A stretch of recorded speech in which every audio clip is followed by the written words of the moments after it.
嗱，呢個可以話係海珠區最有特色嘅一個核酸檢測點啊！這裡會給你看到什麼叫做放鴿子。唔該，你一隻二隻啊，戴翻隻口罩啊，排隊啊做核酸啊。做完核酸，跟住就帶大家去睇下海珠區依家到底咩情況。嗱，呢度圍蔽起嘅就係下渡新村啊，下渡村啊，濱江東。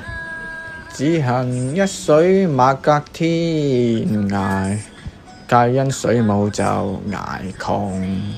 沿住呢條路直出就返濱江東。鏡頭呢邊呢，就係廣州嘅重災區啊，蘆江村牌坊康樂片區嘅。咁隔離呢邊係康樂村牌坊呢度啊，門口一樣係守衞森嚴嘅，一大堆係錦衣衛把守。隔離仲有好多呢個大巴車準備轉運嘅。新港西路呢度已經去唔到江南西個方向啦，水馬已經封咗啦，啲阿蛇會直接叫你掉頭走嘅。呢條新港西路呢度鬼影都冇隻，每一個小區出入口咧都係守衞森嚴嘅。你睇佢甩住咗殺蟲水咁肥咁噴。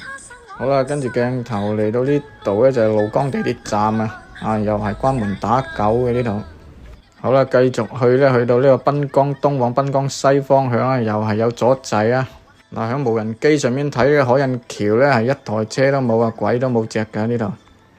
嚟到鷺江新街市呢度又大門緊閉呢度封控區域啊。核酸檢測嘅生意火爆紅火客似雲來由朝排到晚仲要排成幾公里路嘅。響廣大市民嘅大力支持下核酸檢測就已經成為咗我國嘅唯一支柱產業啦。你想做個核酸冇排翻半個鐘到一個鐘你諗都唔好諗你睇下條龍，街頭排到街尾經濟好唔好一睇就知道我哋廣州人出晒名天不怕地不怕，就怕政府嗌我哋放大假。跟住再帶你兜條下渡路，等你睇下乜嘢叫做執笠多過開鋪。昔日輝煌下渡路食街，依家變咗執笠一條街。所謂剎那光輝唔代表永恆，今日唔知聽日事，今朝有酒就今朝醉。帶大家睇下呢個生活超市一片繁榮景象嘅。你諗住出街買嘢之前呢，就帶定幾個麻包袋因為你要從啲大媽搶嘢。我哋買豬肉呢，拼嘅手速手快有手慢冇買定離手買淨係死人豬頭骨都當寶咁樣度割下咁啫。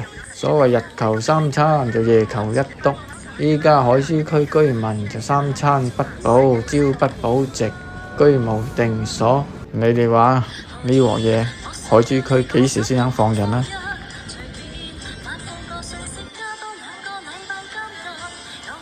去做核酸快去做核酸！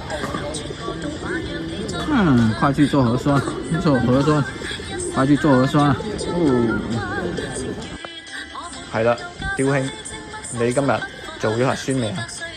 喂，問你咪走先得㗎，發暈你